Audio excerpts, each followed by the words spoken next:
Welcome back to the Justin Thurber Show. I am your host, Justin Thurber, and as always, my co-host extraordinaire, Jim Davidson. How are we doing today, Jim? Doing good. Happy day before the Boston Marathon and 2 days before tax day. On this week's episode, we're going to discuss if you live in Boston, you can get free college. Doesn't matter if you're a resident, doesn't matter your age. They want to give you free college. We're also going to talk about bias incidents reports, and they're coming to a school near you in Massachusetts. And finally, is the Massachusetts state flag problematic? We have linked to the segments are below, or if you're listening on Spotify or a podcast, you can always fast forward to a topic that might interest you. But let's start off with this free college. I think you were the one that showed this to me. Yeah, so it's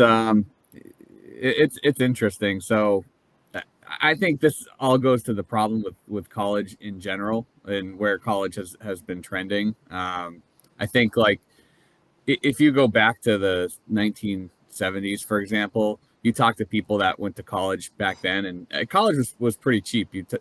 Most people could pay for college by working over the summer. They could pay for the tuition, not really too much debt taking on. And Yeah. then once the government got involved with student loans, pretty much you had a free pass for all these people to go to college, which is great.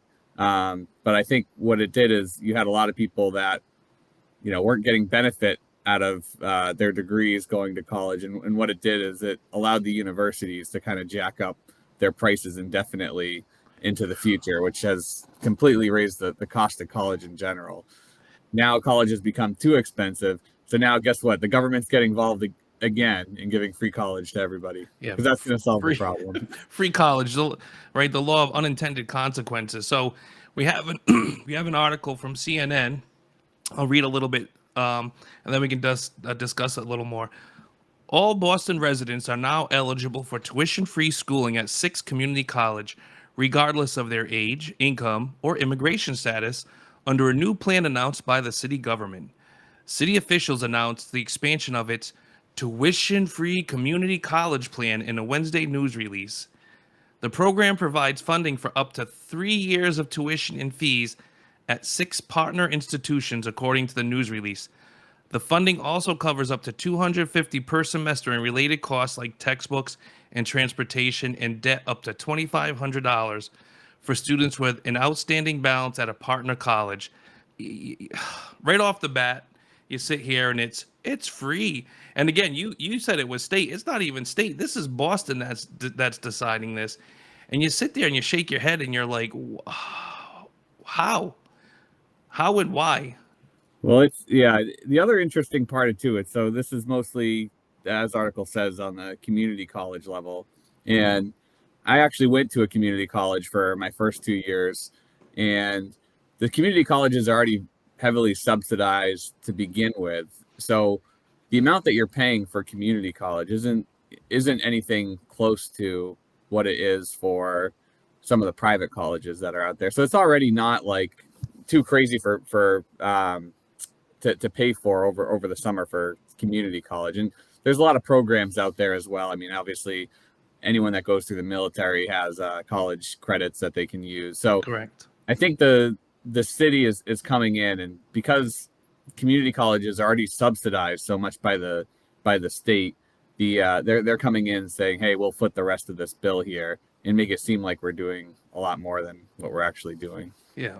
I have on a screen, and for people listening, there are six partner colleges eligible: Benjamin Franklin, Cummings Institute of Technology, Bunker Hill Community College, Massasoit Community College, Mass Bay Community College, Roxbury Community College, and Urban College of Massachusetts.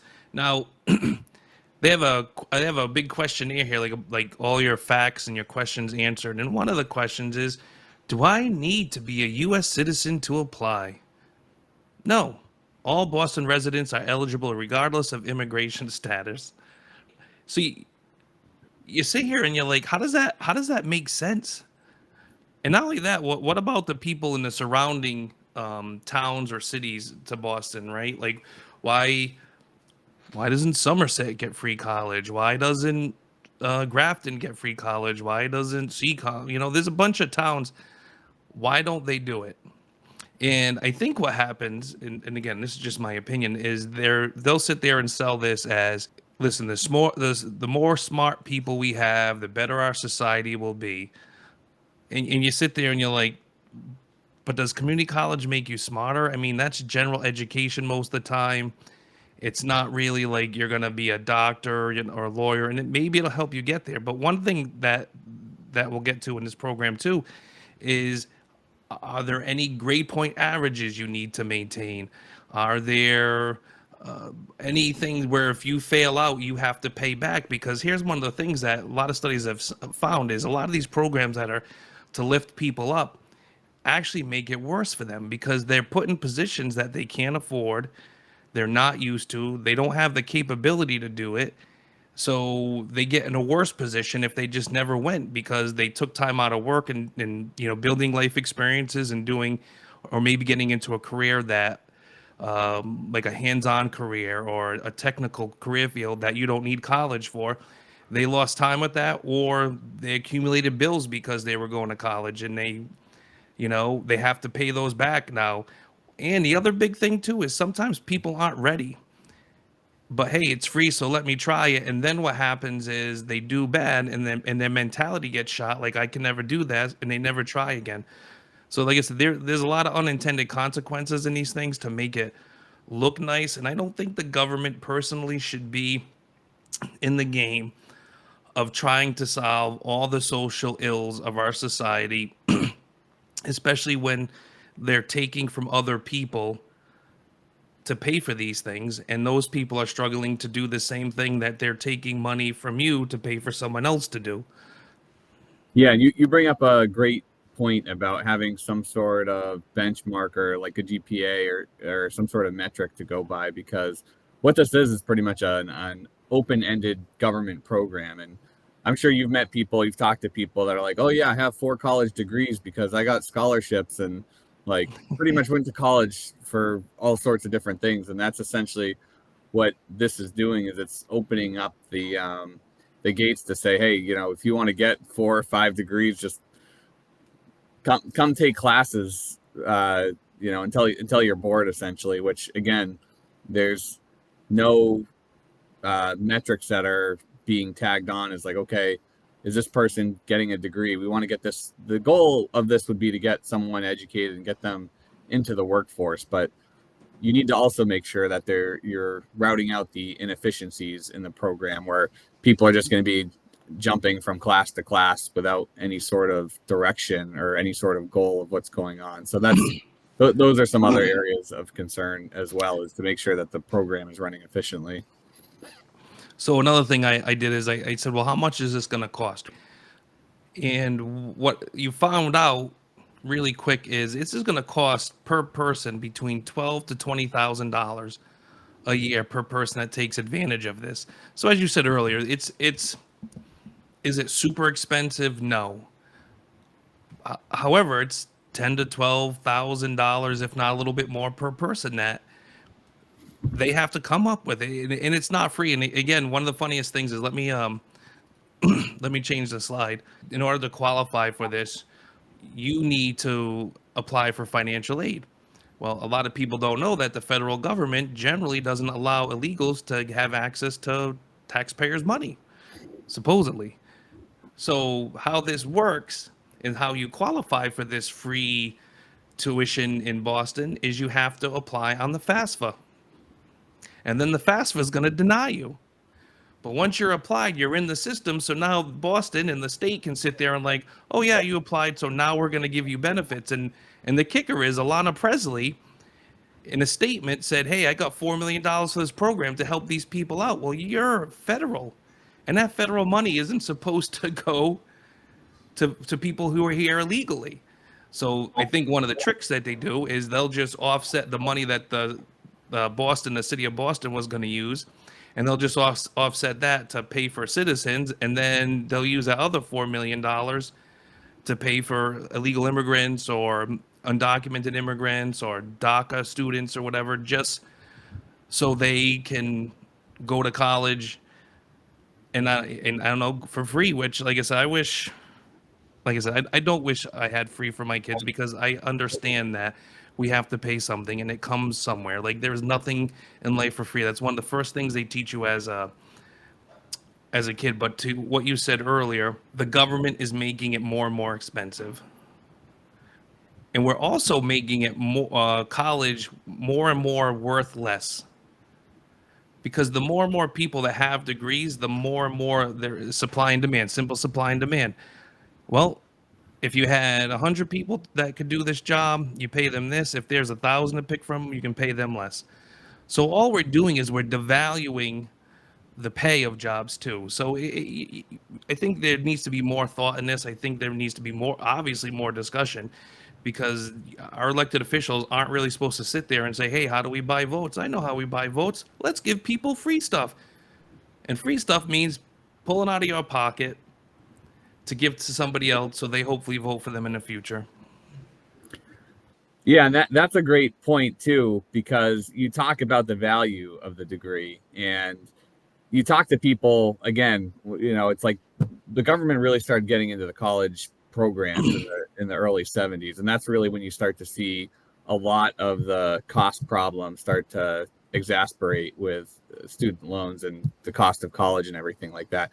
And you talk like people that grew up that were part of the earlier generations, they would go to school for an associate's degree. An associate's degree actually meant something Yes. 30 years ago.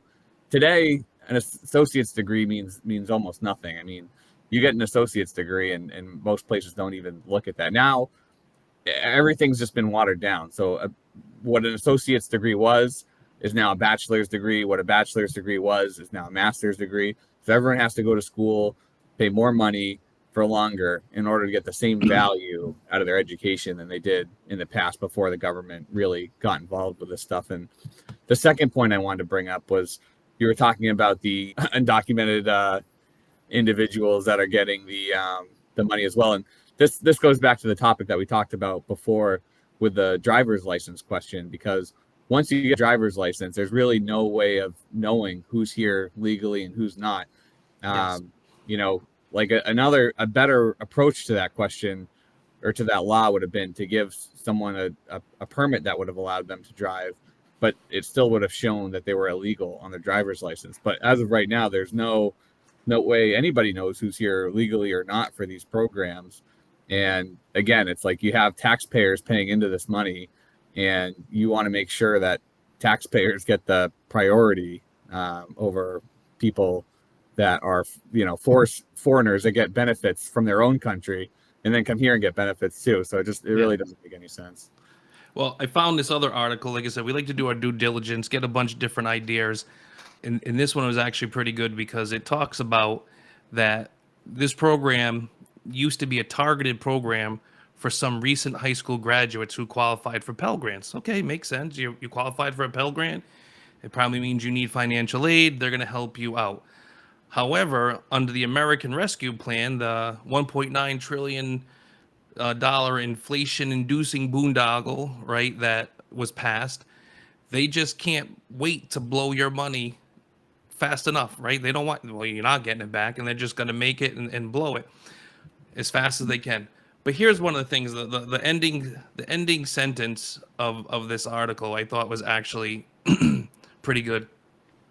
Instead of slapping taxpayers in the face by wasting their hard earned money, cities such as Boston should focus on problems plaguing legal residents such as crime, homelessness, drug addiction, and poor public transportation.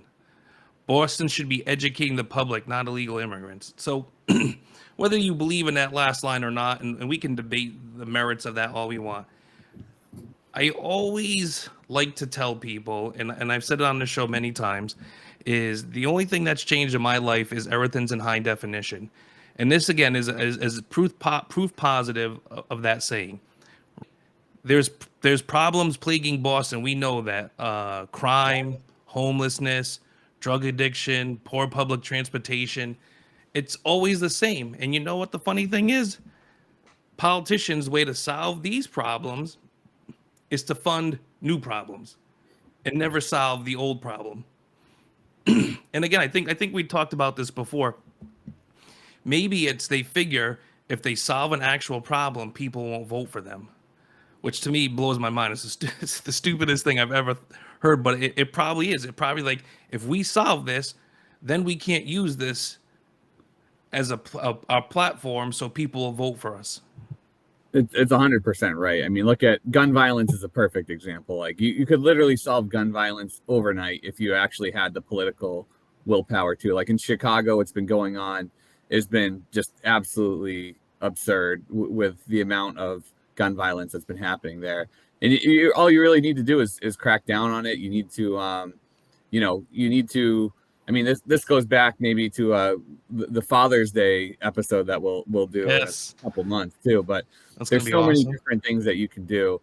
But again, they want the gun violence so that they can use that to crack down on firearms in the United States. Once you crack down and solve gun violence, then all of a sudden you can't start coming after the Second Amendment. So you can't solve that issue. Otherwise, you're not going to be able to use that as an agenda for the other issue you want to bring down. So you're 100% right on that. And again, the other thing too is what's the motivation? I guess some people can be motivated just to move to Boston because like, hey, I got free college, but what's the motivation for other people that sit there like I worked hard for things or I did this, and these people just because where they live and because some politicians, want to get some brownie points or a voting sector are allowed just to get free college. It doesn't seem right. It doesn't seem like it should be fair because a lot of people might say, hey, it's just Boston that's doing it. And again, some of it's Boston's money, but at the end of the day, it's all our money. It was federal stimulus money went to it. We pay taxes that go to the state. The state helps Boston out with their programs with our money. So we're paying for this. And I, again, I think what's going to happen. There's these threads that are present in all our discussions, and one of them is that our politicians aren't really being good fiduciaries with our money. They're not using our money for what it's intended to do. We should limit government. Like these are your jobs. Make sure the roads are good. Make sure crime's low. Make sure I don't even want to say school because they do a crappy job with schools lately. We're gonna see that in the next segments.